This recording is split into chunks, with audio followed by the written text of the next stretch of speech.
E seja bem-vinda, é um prazer ter a senhora conosco, mãe. É, gravar com a senhora foi uma aula, assim, foi muito bom.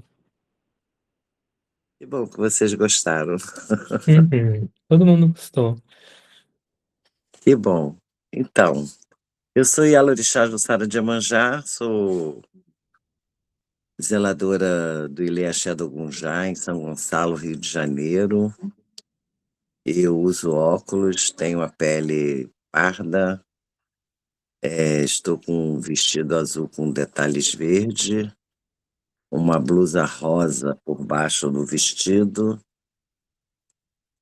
Uso turbante, estou usando um turbante aqui coloridíssimo, azul, rosa, prata, azulão. Eu gosto de cores. Eh, Foi um maior prazer falar com vocês, dar essas aulas, falar um pouquinho do meu saber, né. E tudo na nossa vida é uma troca.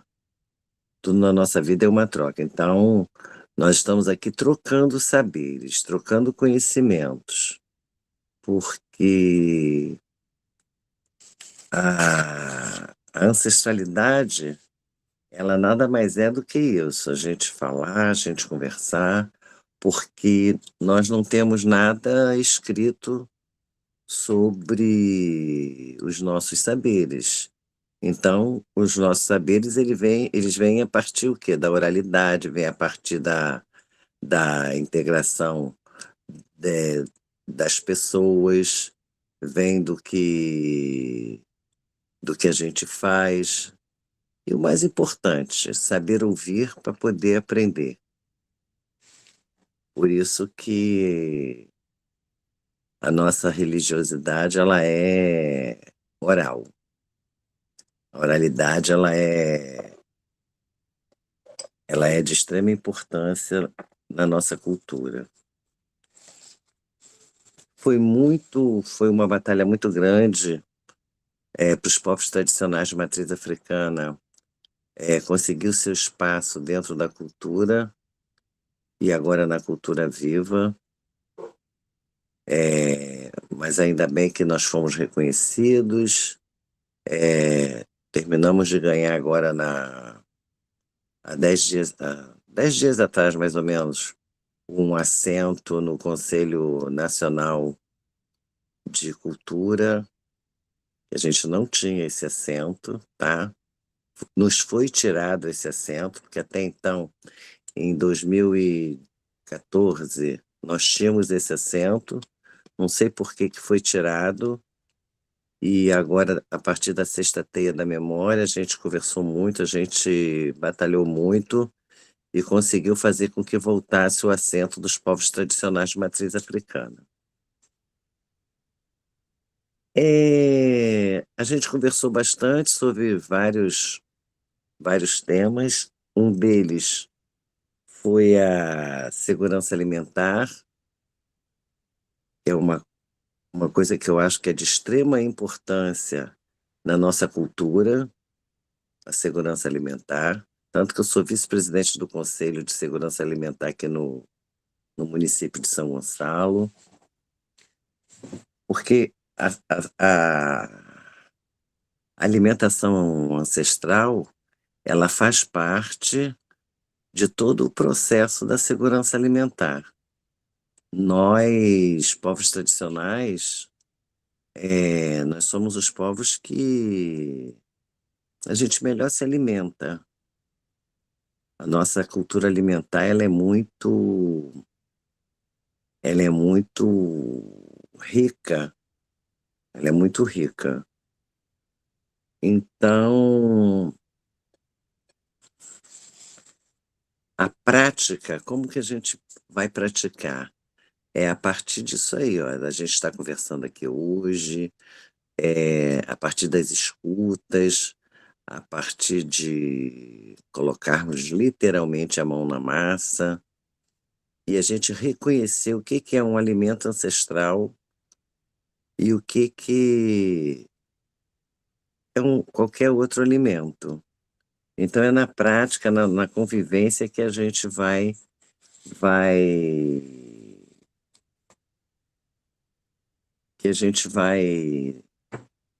nomeando, né, esses alimentos. Então, compreender que a alimentação, ela vai além da nutrição. A alimentação, ela é um direito humano, um patrimônio cultural e um instrumento de fortalecimento comunitário. Então é assim, a alimentação ela é a base de tudo, ela é o início de tudo, ela é a base de tudo. Então a gente precisa refletir sobre a comida como elemento de memória, identidade e pertencimento. Nós temos que fazer com que esse alimento, ele realmente nos pertença. E a gente faz isso como? Com a memória, né, e com a preservação dessa cultura. Aqui no meu axé nós temos um alimento que ele é até tombado como patrimônio imaterial histórico do estado do Rio de Janeiro, que é a feijoada do Ogum. Essa feijoada ela é preparada de forma, com que ela passe a fazer parte da cadeia da segurança alimentar. Essa feijoada ela entra no processo de geração de renda, ela entra no processo de patrimônio e saberes tradicionais, enfim.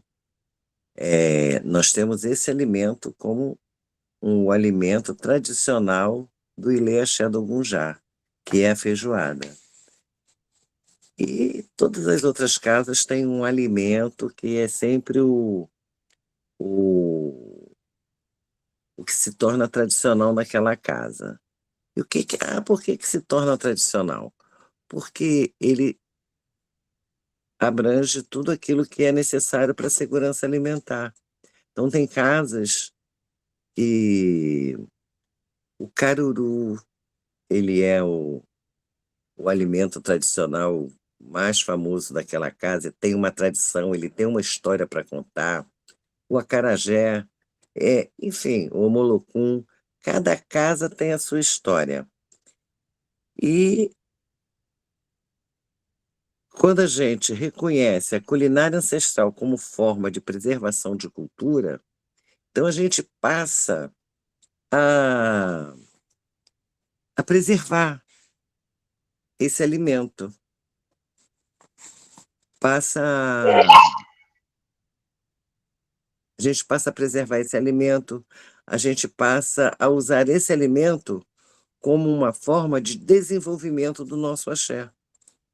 Então esse alimento, digamos, o caruru da casa de alguma casa tradicional, esse caruru ele passa a ser, o alimento tradicional, ele passa a ser a memória daquela casa, ele passa a ser a cultura daquela casa. Então, a gente tem que ter sempre essa visão. E muitas vezes as pessoas falam assim: "Ah, mas cozinhar, que cozinha tem a ver com cultura?". A cozinha, ela é um ato político, educativo e de resistência cultural. Então cozinhar é tudo isso. É quando a gente está preservando, uma história dos nossos ancestrais. Quando a gente vai para a cozinha, cozinhar o caruru, cozinhar a feijoada, cozinhar o omolokum, enfim, nós estamos preservando uma comida ancestral, uma comida que nos foi deixada pelos nossos ancestrais. Como é que surgiu essa comida? Por que que surgiu essa comida? E aí a gente vai começar a contar a história dessa comida, como que ela surgiu, como que ela apareceu, por que que ela é tradicional na nossa casa, e a partir daí ela se torna uma cultura e ela se torna uma memória. Então, eh, A segurança alimentar, ela é uma prática cultural. Ela é uma prática cultural. Então é sobre isso que a gente conversou nas aulas. Aí eu fiz essa pergunta: qual alimento conta a história da sua comunidade? Aqui, no meu território, na minha comunidade, todos falam da feijoada. Todos sabem aqui, os moradores, quem é de povos de matriz africana, quem não é, todos sabem que no dia 13 de junho, aqui, a nossa porta está aberta para servir essa feijoada para quem quiser chegar. Então, eh, esse alimento, essa feijoada, ela conta uma história da minha casa de santo. Ela conta uma história. E a gente, abre um leque com a pergunta de qual alimento conta a história da sua comunidade, né. Que é onde a gente pergunta quem ensinou a fazer esse alimento, em que momento ele era, lá os nossos ancestrais faziam, se existe alguma festa ou celebração ligada a esse alimento, que lembranças ele desperta na gente. Essa feijoada, que lembrança desperta nas pessoas daqui e nas pessoas do seu território, né. Então, eh nós precisamos sempre ter esse cuidado de ver a alimentação como uma forma de cultura, como uma forma de cultura. Quando falamos de segurança alimentar, muitas pessoas pensam apenas em matar fome, e está muito além disso, muito além disso. A segurança alimentar, ela significa garantir que todas as pessoas tenham acesso permanente a alimentos de qualidade em quantidade suficiente, respeitando sua cultura, sua tradição e seu modo de viver. Então, hoje, nós, povos tradicionais, eh, nós já temos, nos conselhos de segurança alimentar, nós já temos uma abertura para informar para eles e eles tentarem, eh, trabalhar em cima disso, sobre o que é importante para a nossa comunidade, para nós povos de terreiro. Então, eh,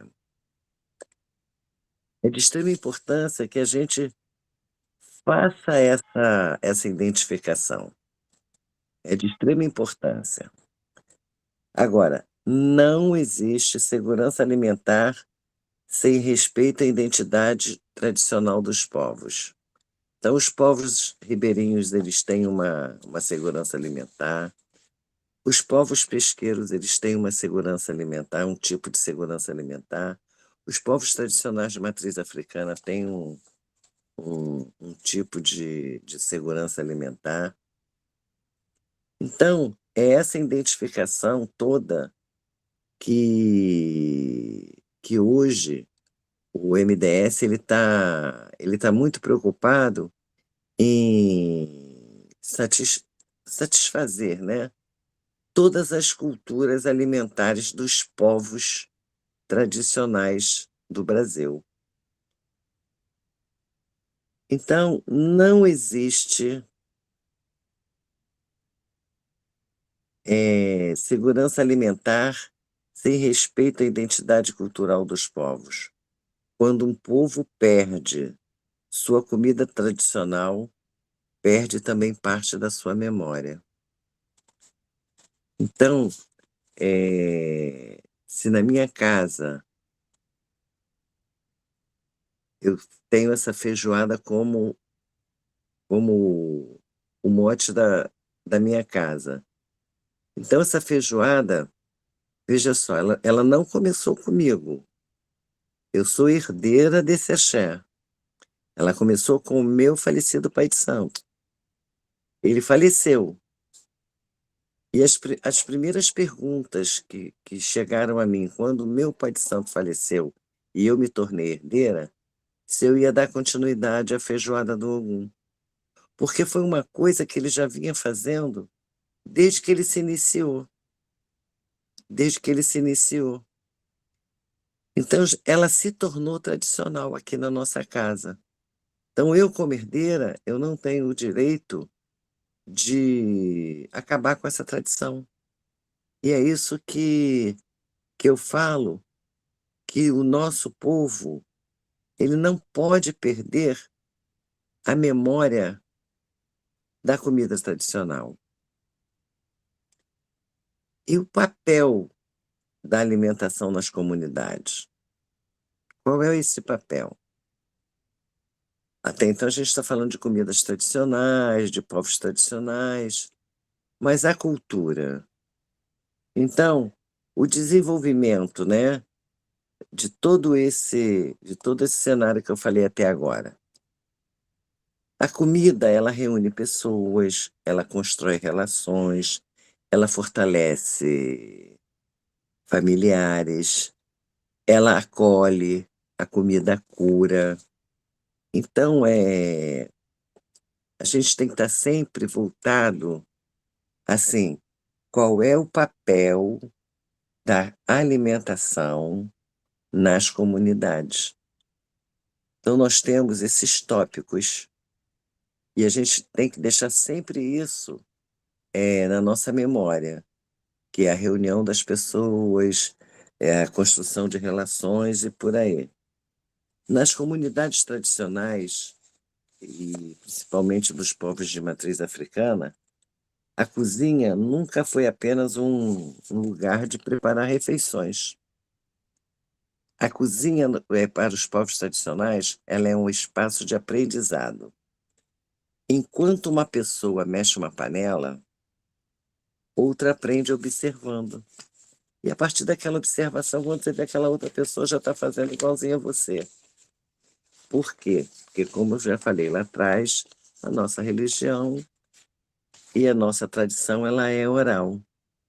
E ali na cozinha é que se conta história, é na cozinha que se aprende as rezas, é na cozinha que se ensina os valores, é na cozinha que preserva a ancestralidade, e na cozinha nasce a cultura.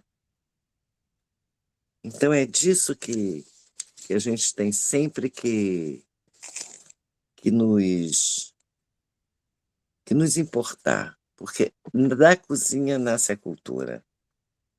Então, eh, os saberes, eles sempre são transmitidos através da culinária.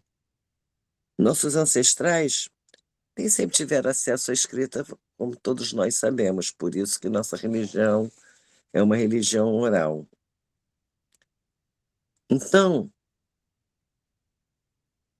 nós temos que prestar atenção de como aquilo tudo é preparado, de como a gente oferece, de como a gente ensina valores, é sempre eh,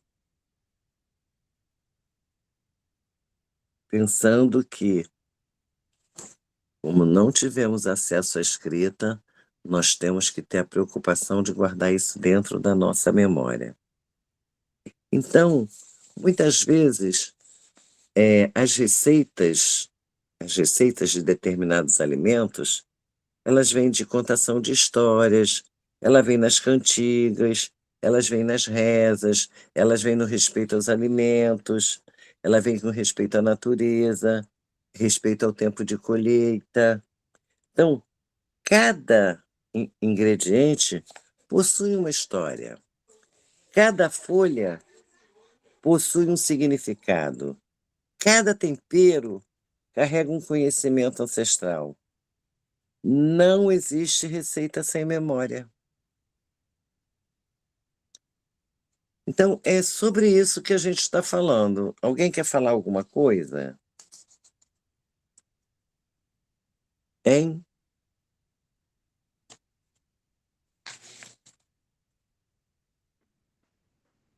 Então vamos falar, então vamos continuar. A comida como expressão da identidade. Eu, pelo menos, quando eu viajo, a primeira coisa que eu faço quando eu chego no lugar é saber qual é a comida tradicional daquele lugar. Então, essa é uma das formas de conhecer aquela cultura, experimentando a comida daquela região. E o que que nos revela essa comida, né? Ela nos revela quem somos, de onde viemos, quais são nossas origens e quais são as nossas crenças. A partir da comida. Então a gente chega em determinado estado, em determinado município, em determinado lugar, e a comida tradicional daquele lugar é aquela comida. E a partir dali você tem acesso a essas informações. Quem são esses povos, né? De onde que eles vieram? E assim vai. Agora, muito aqui no Brasil, muitos alimentos eles chegaram através dos povos africanos, como o azeite de dendê, o quiabo, o inhame, o feijão, a banana da terra e a farinha. Foram os escravizados que trouxeram isso para cá, para o Brasil. Então, eles já trouxeram o alimento, eles já trouxeram tudo isso, porque eles já tinham todos esses alimentos que a gente utiliza aí nas nossas cozinhas ancestrais, nas nossas cozinhas ancestrais. Então, as folhas utilizadas na culinária e também na medicina tradicional, essas folhas, elas são alimentos que sobreviveram porque nossos ancestrais resistiram. Cada prato é um documento histórico. Cada prato é um documento histórico. Então, não existe ancestralidade sem território. Então, quando eu falo que eu chego num local, eu quero experimentar aquele alimento, é porque ali existe um alimento ancestral. Que ali alguém criou aquele alimento e ele foi passando de pai para filho. Esse alimento é um alimento ancestral. E não existe ancestralidade sem território. Não existe. Então, nós temos as folhas, nós temos as sementes, nós temos a água, nós temos a terra fértil, nós temos as plantas medicinais. Por isso, proteger o território também é proteger a alimentação. Então, tudo é muito interligado. Tudo é muito interligado. Então, quando a gente fala de cozinha ancestral, que a gente fala de território, que a gente fala de, que a gente fala de geração de renda, de patrimônio imaterial, nós estamos falando tudo de uma coisa só. E ela veio da onde? A partir da cozinha. Tudo isso vem a partir da cozinha. Então, patrimônio vivo e saberes tradicionais. A comida é. Segurança alimentar. A comida é. Bem material e imaterial. Ela é bem material e imaterial. É... Economia criativa e economia solidária. A comida é. Então, o nosso grande eixo da cultura viva é a alimentação, é a segurança alimentar. Ele é o eixo onde tudo gira em torno dessa comida, desse alimento. Então, é, esse é o tema, assim, desses nossos módulos, que eu acho que é de extrema importância, porque a partir de agora, tudo que a gente for falar, tudo que a gente for conversar, vocês vão ver que vai cair aqui na comida. Tudo vai voltar para a alimentação, porque ali é onde que a gente está, é, é onde está o nosso início de tudo, é a alimentação. Gente, eu vou convidar para uma pessoa de cada grupo só comentar rapidamente como foi se juntar no grupo, o que que discutiram e o que foi válido da dinâmica. Vamos lá, Posso começar, então? fala, gente. Pode. Beleza, então tá. Então, assim, ó, a gente se reuniu no grupo que falava sobre segurança alimentar, tá? E a gente começou a tentar entender um pouquinho sobre o que era segurança alimentar e nós fomos tentar responder aquelas questões que a mãe Jussara colocou, né? Isso! Ah, vou amar. Exatamente.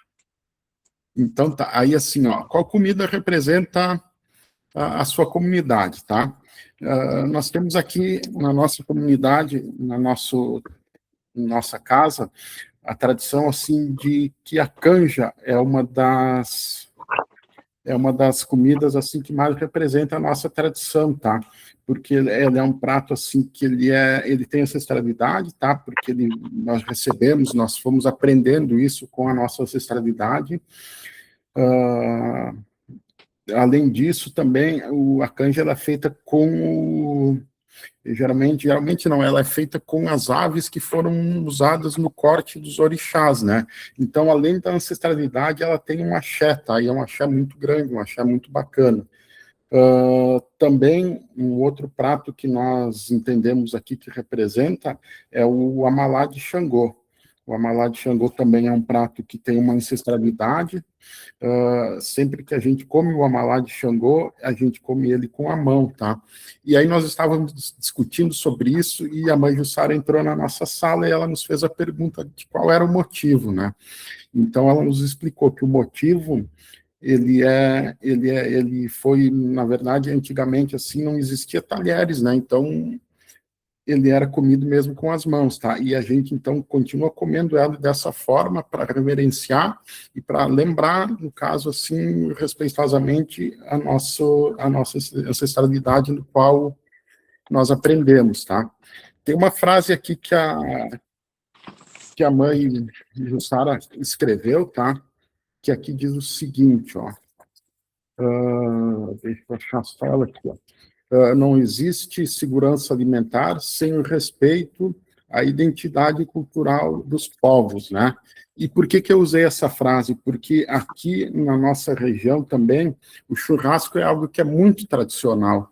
E o churrasco também ele é usado nas festividades de Ogum. Então nós utilizamos o churrasco assim quando vamos fazer uma festividade assim reverenciando a Ogum, tá?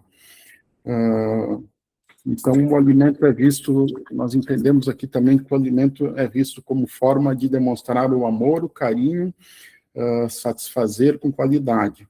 O alimento, e aí nós entendemos assim que os alimentos assim ultraprocessados, com quantidades grandes de sal, assim, são alimentos que também são feitos de maneira sistemática, assim, não existe amor, não existe carinho, não existe conexão, ele apenas enche a barriga, tá?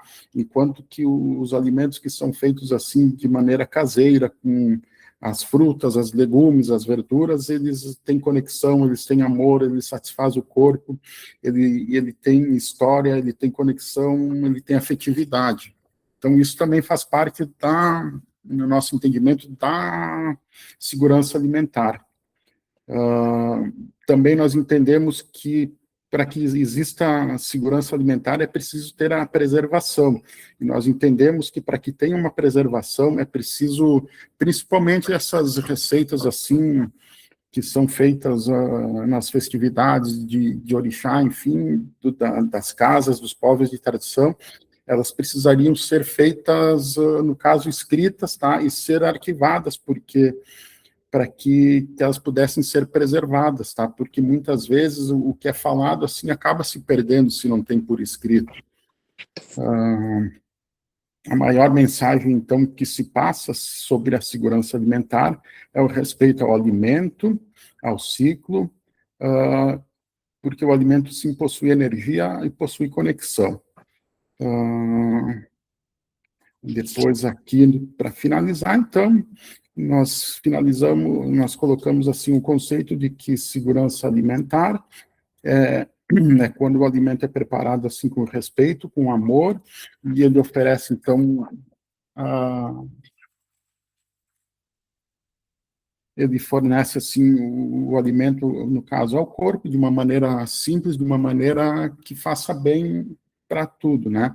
E a gente entendeu também que, hoje em dia, o que está acontecendo é um resgate à ancestralidade. As pessoas estão falando muito em deixar de lado a questão, os alimentos que são ultraprocessados, e estão voltando a usar os alimentos de verdade, que está se tendo uma corrente, assim, que é o que a gente entendeu que está voltando a acontecer. Então, alimento saudável, com memória, com afeto, com carinho e com amor. E como eu comentei antes, na minha opinião, cozinhar para alguém é uma das maiores maneiras de demonstração de amor, carinho e afeto. Eu gosto muito de cozinhar, eu amo a cozinha. Muito bom, muito bom. E o que a gente pega nessa fala do Jason? Que a segurança alimentar, ela é uma prática cultural. Então, vocês estão vendo como até o alimento, ele se torna cultural, porque aqui é a feijoada, aí o pessoal festeja um churrasco, que eu gosto da beça, e por aí vai. Então, tudo é a cultura. Então, a segurança alimentar, ela não está desatrelada da cultura, muito pelo contrário. Eu acredito que a cultura dos povos, a cultura dos povos, ela começa na tradição alimentar, com os seus alimentos. E realmente, hoje em dia, a gente está vendo aí, muito está se falando de ancestralidade, as pessoas estão voltando, estamos largando as latinhas para ir para as hortas, né? Mas por quê? Porque realmente é alimento de verdade, a gente precisa desse alimento. O alimento ultraprocessado, ele nos traz doenças. E o alimento de verdade, ele faz o quê? Ele nos dá saúde, nos dá bem-estar. É isso. Vamos lá, qual é o outro grupo? Gente, eu vou colocar um tempo de 3 minutos para cada grupo falar, para a gente não se estender muito e não passar do horário da mãe de Sara, tá bom? Aham. Quem é o próximo? Kathleen quer falar?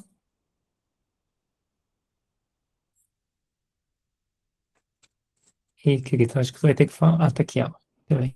Desculpa, é que eu tava procurando o carregador. Então, o nosso grupo falou sobre economia criativa e a gente partiu da ideia de o que a gente poderia passar adiante que fosse algo que envolvesse, de certa forma, a nossa cultura, religião, pessoas, e que não fosse tão burocrático, sabe?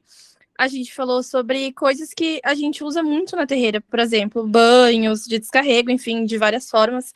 As ervas, que é usado para N coisas, seja para saúde, como a mãe Jussara tinha comentado, né, que ela usa para na comunidade dela para remédio, enfim. Falamos sobre incensos, velas personalizadas, axós. A galera na nossa terreira é muito ligada à culinária. Tem muitas pessoas que cozinham, enfim, confeitaria, e a gente falou muito sobre isso, que é muito relacionado, por exemplo, a gente tem um batuque, tem alguma coisa, tudo envolve comida, sabe? Então, a gente acabou discutindo muito como poder fazer isso para as outras pessoas, sem precisar de investimento tão grande. Como a mãe Jussara comentou, de a gente fazer guias e tal, que é algo que não precisa de um investimento absurdo para começar e que o retorno pode ser reinvestido e feito para outras pessoas e acabar virando algo maior, sabe? Então, a gente também conversou muito sobre a economia criativa de coisas que foram passadas para a gente, tipo, por exemplo, de bisavô para avô e uma coisa assim familiar e fez a gente se questionar que tem coisas na nossa família que não só envolvem a religião, mas que, de certa forma, também são economia criativa. Tipo, algo que a minha mãe me ensinou e que eu posso passar adiante. Tipo, costura, e isso traz oportunidades que a gente não tinha parado para pensar. De fazer oficinas na terreira, das pessoas confeccionarem coisas, da gente usar material reciclável, algo que seja barato, mas que também seja eficiente, sabe? Então, acho que é isso. Então, existe uma coisa que a gente aqui, não sei se por aí já está acontecendo, nós aqui, assim, eu sou a doida da preservação do meio ambiente, então aqui a gente não coloca as oferendas em alguidares. Mas aí como é que a gente ia fazer? Então eu fui buscar, porque eu estudei muito artesanato, porque é uma coisa que eu gosto muito de artesanato. E uma coisa que a gente pode fazer no terreiro, que a gente tem na comunidade, não precisa, não existe altos gastos e a gente pode vender, que são fazer alguidares com folha de bananeira, com bagaço da cana, aquela cana que eles moem e faz o caldo de cana, eles jogam aquele bagaço fora. Nós podemos pegar aquele bagaço para fazer alguidar. Folhas de folhas A4. Às vezes a gente imprime um trabalho, imprime qualquer coisa e depois não tem mais necessidade, aí aquelas folhas vão para o lixo. Não vai para o lixo, a gente utiliza essas folhas para fazer alguidar, para fazer copo, para fazer recipientes que a gente vai usar nas oferendas. E isso a gente pode fazer de uma maneira rústica, se vai usar no axé, mas se for para fazer geração de renda, aí sim a gente pode usar, fazer, né, com esse material, depois usa tinta, pinta, faz bonitinho. Tudo isso está dentro do terreiro, está dentro da nossa casa. É, esse trabalho, quando eu aprendi, não foi para fazer alguidar. Eu aprendi esse trabalho com folha que na época assim, a gente usava folha de jornal para fazer bola de festa. Bola de festa. E você vê, a partir dessa bola de festa, como aqui o pessoal é porco à beça, pega esses alguidar, pega um monte de coisa, bota tudo no mato, nas encruzilhadas, bota em tudo que é lugar, e isso me incomoda a beça, eu comecei a fazer esse material ecológico, que eu já usava para quê? Para fazer bola de aniversário e cúpula de abajur. Entendeu? Então, coisas que eu aprendi da minha casa, trouxe para dentro do terreiro, e assim vai. E muitas coisas a gente tira de dentro do terreiro e leva para dentro da nossa casa. Por isso que o nome é economia criativa. Porque a gente precisa usar a criatividade para gastar pouco e garantir uma geração de renda. O outro, próximo. E o próximo, gente? A gente já falou de soberania alimentar, já falamos de geração de renda, agora vamos para os patrimônios. Eu estava no grupo do Patrimônio Vivo. Alguém quer falar? Que estava no nosso grupo? Não vou falar porque eu entrei depois.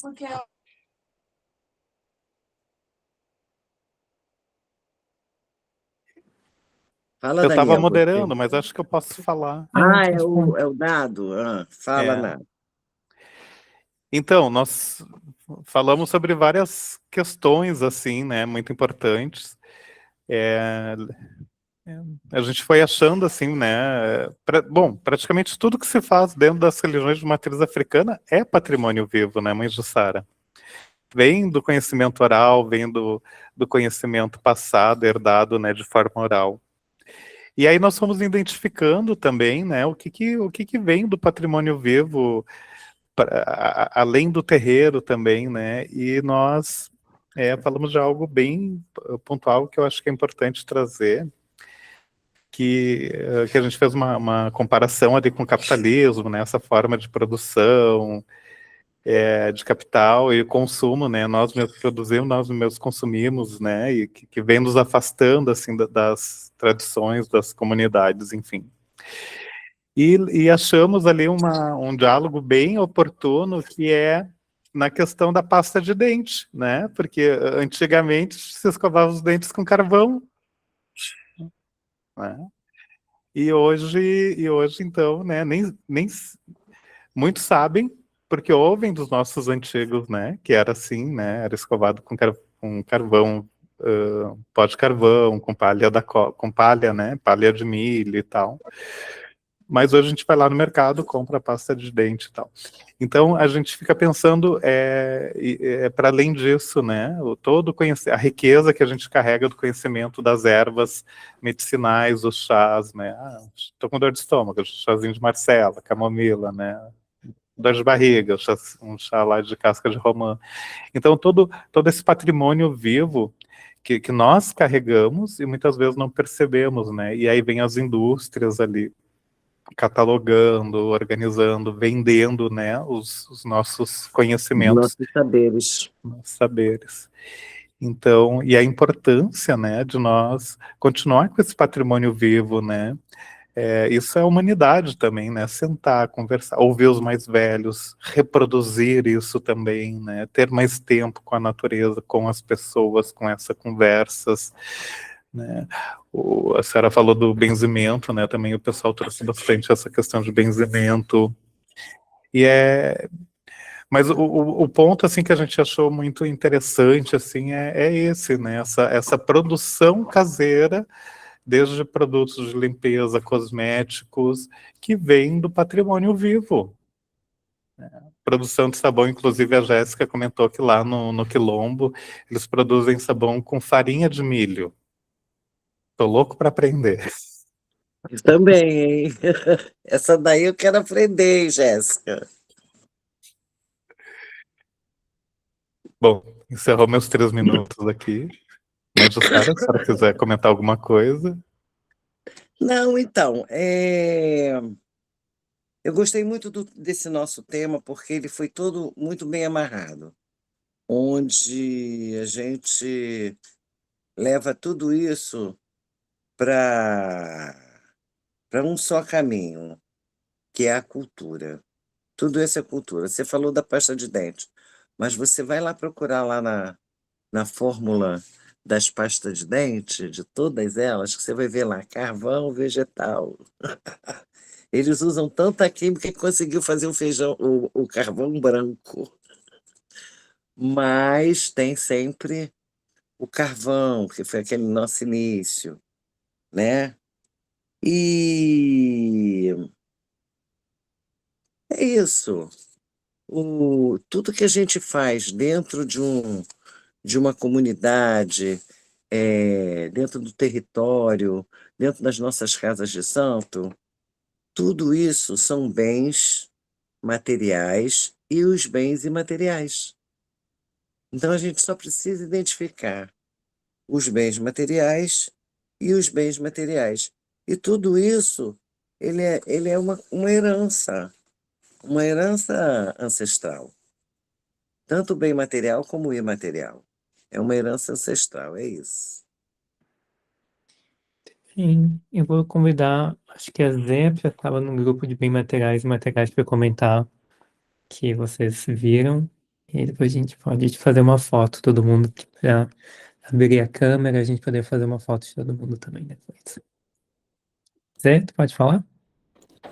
Bom, a gente estava no grupo dos bens materiais e imateriais e a mãe Jussara entrou na nossa sala, onde ela nos deu o direcionamento de como foi tombado a feijoada como patrimônio histórico.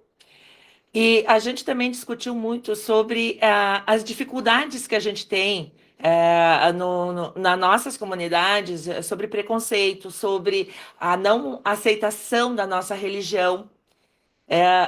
E importante também, sobre os bens materiais, os valores que são feitos dentro de um terreiro, em questão de dinheiro, que é um investimento grande.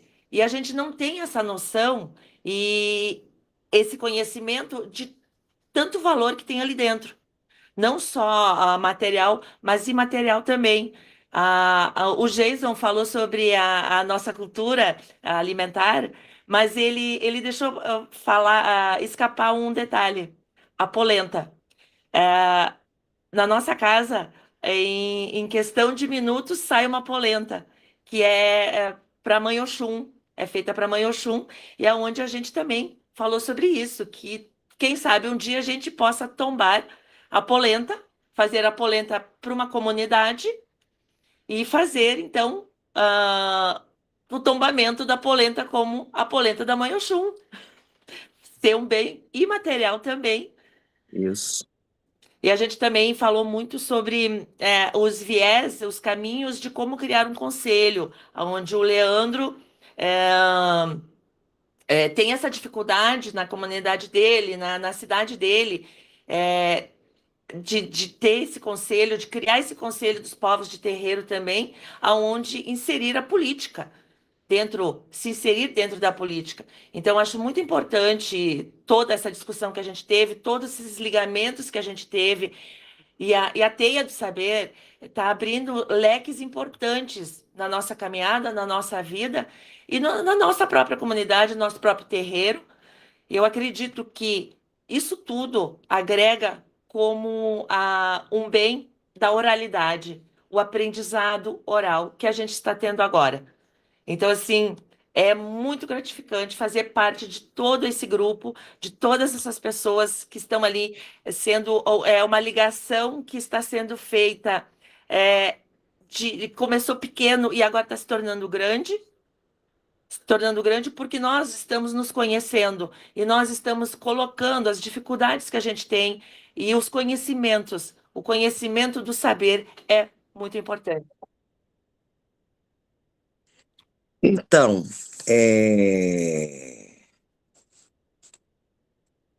nosso trabalho de reconhecimento, ele é um trabalho de formiguinha. Todo município, todo estado, ele deve ter um conselho de povos tradicionais de matriz africana. Quando não tem, a gente se agrega ao Conselho da Igualdade Racial, que trabalha em cima do nosso mote, que é as religiões de matriz africana, porque a nossa religião é uma religião de povo negro, e por isso que ela pode estar linkada ao Conselho da Igualdade Racial. Mas o que vocês têm que fazer? Buscar um bom vereador e já levar o projeto pronto do conselho, conversar com ele para que ele faça a parte dele, né, que é a parte política, porque para se ter o conselho tem que ser aprovado na Câmara dos Vereadores, se for estadual tem que ser aprovado na Câmara dos Deputados. Então, infelizmente, nós temos que realmente partir para a política para que a gente possa ter esses reconhecimentos. Agora, sobre bens materiais e imateriais, realmente foi como você falou, Zenaide, tudo que tem dentro de uma casa de matriz africana, numa casa de comunidade ribeirinha, povos tradicionais, no quilombo, aquilo tudo tem valores agregados. Nós ali, tanto nós temos valores de bens materiais e valores de bens imateriais, como você falou da polenta, que vocês oferecem, né, para Oxum e serve para o pessoal se alimentar. Aqui a gente tem a feijoada, lá no Jason tem o churrasco, e tem uma outra menina que eu esqueci o nome, também tem o churrasco. Tudo isso são bens imateriais. São bens imateriais. E nós temos que ter uma pessoa dentro da nossa comunidade que tenha a preocupação de ir catalogando esses bens. De ir catalogando esses bens. Eu vou trazer vocês já devem saber, mas porque está muito divulgado aí no Instagram, por aí, estão abertas as inscrições para certificação dos pontos de memória, que é pelo IBRAM. que é o Instituto Brasileiro de Museus. Então, é de extrema importância que vocês se certifiquem como pontos de memória. Todas as casas de matriz, quilombolas, é de extrema importância que a gente se certifique, porque esse é um reconhecimento que a gente tem, que a gente vai ter, como povos tradicionais certificados pelo Instituto Brasileiro de Museus. É onde a gente passa a ter respeito. Quando as pessoas veem que nós somos certificadas, eles já têm um outro olhar para a gente. Eu vou mandar amanhã o link para o Daniel distribuir para vocês entrarem lá no site, ver, cumprir lá os requisitos para se certificarem. A única coisa que eu vou falar para vocês assim, façam um bom portfólio com todas as fotos identificadas, porque às vezes a pessoa tem um trabalho lindo e aí faz um portfólio e bota 500.000 fotos, a gente não sabe de onde são aquelas fotos. Então, faça um portfólio com as fotos identificadas e se esforcem para vocês se certificarem como pontos de memória. Porque eu faço parte do Comitê Gestor dos Pontos de Memória Nacional e a gente está lutando, mas lutando mesmo, para que venha fomento, para que se mantenha os pontos de memória, para que os pontos de memória possam se manter. Nem que seja com R$500, com R$1.000, com R$300, com R$2.000, mas alguma coisa que a gente possa comprar pelo menos um rolo de papel higiênico e botar no banheiro quando a pessoa vem visitar a nossa casa e poder ter esse rolo de papel higiênico. Não importa qual seja o valor, o que importa é o reconhecimento. Então é isso, gente. A gente sempre pensar o seguinte: eu tenho essa xicrinha aqui, ó. Essa xicrinha, que eu tomo café nela sempre. Essa xicrinha, ela faz o quê? Ela faz parte de um patrimônio aqui da minha casa. Entendeu? É isso. Então, eu gostaria que vocês sempre pensassem nisso. Tudo que tem dentro da nossa casa, ela é um bem material e imaterial. Tá bom? Axé, mãe tio Sara, muito, muito obrigado. É uma bênção ter a senhora conosco. E eu vou pedir para todo mundo abrir a câmera para a gente fazer a nossa fotinho final, a sessão de contas. Aquele está aqui para garantir que a gente faça a nossa foto. Todo mundo que puder abrir a câmera. Bem, muito bem, gente. Muito, muito obrigado. É uma boa noite para todo mundo. Obrigado, mãe Jussara, mais uma vez. De nada, Lembrando, estou à disposição. Estou à disposição da Obrigado, turma mãe. saber. Já já sabe, né? A gente vai, ó. Eu sei que você sabe pra cá. Tá bom, querido. Ó, essa benção, mãe beijo. Jussara. Manjá abençoe. Saudade, hein, Nado? Saudade, é. Até a próxima teia. Até! Quando vai ser, eu não sei, mas até! Tchau, gente. Olha, boa noite. Foi um prazer imenso estar com vocês, tá? Um beijo no coração de vocês e que Iemanjá nos abençoe sempre. Tchau. Axé.